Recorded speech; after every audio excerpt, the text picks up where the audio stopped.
Gaza में तबाही की तस्वीरों को देखकर जो लोग आंसू बहा रहे हैं, सड़कों पर निकलकर इजरायल के खिलाफ प्रदर्शन कर रहे हैं और गाजा में मारे गए लोगों के लिए मातम मना रहे हैं, उन लोगों को इजरायल में तबाही की तस्वीरें नजर क्यों नहीं आती?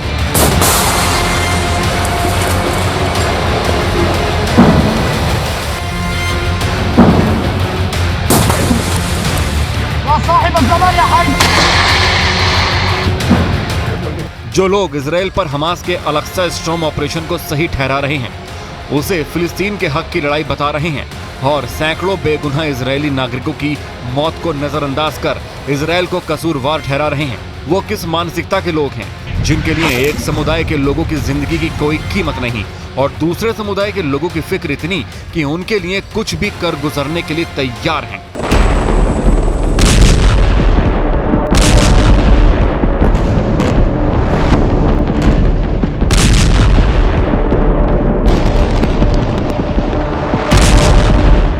यकीनन ऐसे लोगों को किस मुंह से इंसान कहा जाए जिनके भीतर इंसानियत भी धर्म, क्षेत्र और समुदाय देखकर जागती है।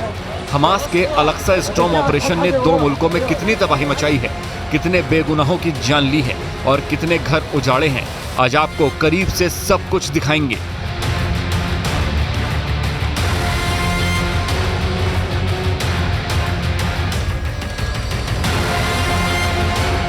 हम आपको गाजा पट्टी में मारे जा रहे बेगुनाहों की तस्वीरें भी दिखाएंगे और उनकी उजड़ती जिंदगी का सच भी समझाएंगे, लेकिन उससे पहले आपको उस जगह ले चलते हैं जहां से 2 मुल्कों के बीच इस खूनी खेल की शुरुआत हुई।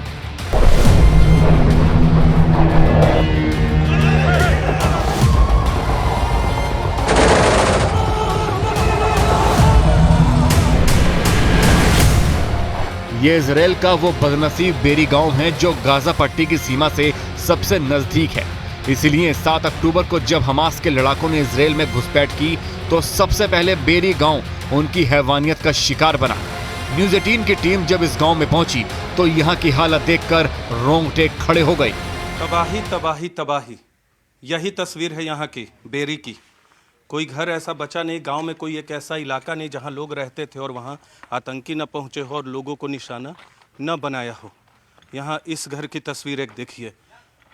सुकोत फेस्टिवल था, उस दौरान लोग अपने घरों से बाहर रहते हैं 7 दिनों तक और शनिवार अंतिम दिन था 7 अक्टूबर को और उस छुट्टी वाले दिन जिस तरह से पहुँचे और उन्होंने हैवोक क्रिएट किया, वो हर घर की तस्वीरें बयां कर रही है।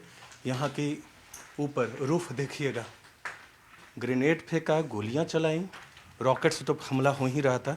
तो हर घर में इस तरह की तस्वीर, बिखरे सामान, हर घर की तस्वीर, हर जगह खून, हर जगह, हर घर में किसी न किसी की मौत, 10% आबादी का कत्लेआम करना।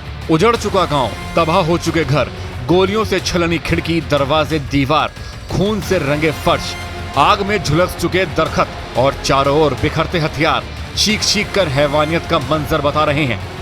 झुलस गए हैं, ये पूरा पेड़ झुलस गया है। क्या रहा होगा, जितने घर आपको हमने दिखाया यहाँ 3-4 घंटे तक क्या मंजर रहा होगा, उसका अंदाज़ा इन घरों की तस्वीरों से आपको लग सकता है। 7 अक्टूबर की सुबह 6:30 बजे के आसपास जब वो लोग पहुँचे यहाँ, करीब सैकड़ों की संख्या में, 70 की संख्या में पहुँचे थे, करीब 100 की संख्या में पहुँचे थे और उन्होंने ये तस्वीर इस मंजर के लिए अपने मन में लोगों की जान लेने के लिए थोड़ी भी दया नहीं दिखाई। और अब चाहे दुनिया उनके पक्ष में, चाहे जो भी बोले फ़लस्तीन के पक्ष में, लेकिन हमास की जहां तक बात है, इन आतंकियों के खिलाफ एक बड़ी कार्रवाई इजराइल इंतज़ार कर रहा है और आने वाले वक्त में हो सकता है अगले 2-4 दिनों में कोई बड़ा हमला इजराइल इन आतंकियों पर करेगा जिन्होंने इस क्रूरता को दिखाया है। हमास के आतंकी अपने साथ तबाही के जो सामान लाए थे वो भी वहीं घरों में भीतर से लेकर बाहर तक बिखरे पड़े हैं। कहीं जिंदा ग्रेनेड पड़ा मिला तो कहीं मशीन गन और जिंदा कारतूस मिले। बेरी में हमें दिख रहा है कि तबाही और बर्बादी कैसे मचाई गई। इस वक्त हम लोग पहुंचे थे एक कोने में, आप ग्रेनेड देख सकते, ग्रेनेड इधर, मशीन गन, उसके कारतूस, गोलियां। जब आर्मी यहाँ पहुंची और जो आतंकवादी थे उन्हें न्यूट्रलाइज किया, 70 मिलिटेंट से कुछ लोगों को अगवा भी किया, ये फटे हुए ग्रेनेड हमें दिख रहे हैं। इस तरह से हैवोक मचाया तमाम आतंकियों ने और ये इस तरह के गोलियां तो हमें दिखी हैं, गोलियों के जो खोखे हैं, अवशेष है वो दिखे, लेकिन ये गोलियां जो हैं ये इस्तेमाल अभी भी हो सकते हैं। और इसी तरह से आतंकवादी 70 आतंकवादी अगर इस तरह से ग्रेनेड और मशीन गन लेके पहुंचेगा तो क्या किसी छोटे गांव की हालत होगी। वो यहाँ की तस्वीरें बयां कर रही है, इधर की तस्वीरें बयां कर रही है, जहाँ के बारे में हम आपको बेरी के बारे में लगातार दिखाया। तो ये तस्वीरें ये कहने को काफ़ी है कि हमास के आतंक को जो इस बार उन्होंने हमला किया है बच्चों पे, नागरिकों के खिलाफ, उसे 9/11 तो क्या उससे भी बड़ा बताए इजराइल, तो इसमें कोई गलती नहीं होगी और इसके लिए सजा हमास का निपटारा ही। तो भला इजराइल अपने बेगुनाह लोगों की मौत का बदला हमास से क्यों ना ले, लेकिन अफसोस इस बात का है कि हमास के कायर आतंकी गाजा के बेगुनाह लोगों को अपनी ढाल बनाते रहे हैं। वो रिहायशी इलाकों से इजराइल पर रॉकेट दागते हैं, जवाब में इजराइल हमला करता है तो हमास के आतंकी हमला होने से पहले ही भाग खड़े होते हैं और मारे जाते हैं उन रिहायशी इलाकों में रह रहे बेगुनाह लोग।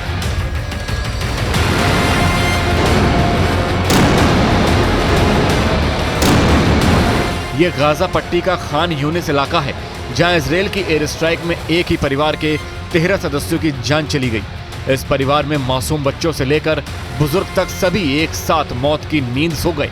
एक परिवार का ऐसा अंत देखकर हर किसी का कलेजा मुंह को आ गया। इजराइल पर हुए हमले में इस परिवार का भला क्या कसूर था?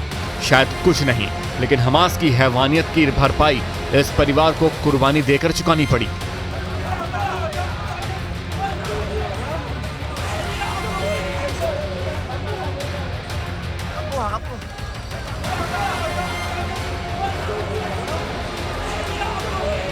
गाजा पर अब तक हुए इजरायली हमले में 3,478 फिलिस्तीनी नागरिक मारे गए हैं और 12,065 लोग घायल हुए हैं। 25,000 से ज्यादा इमारतें नेस्तनाबूद हो गई हैं और गाजा पट्टी का 1/3 इलाका खंडहर बन चुका है।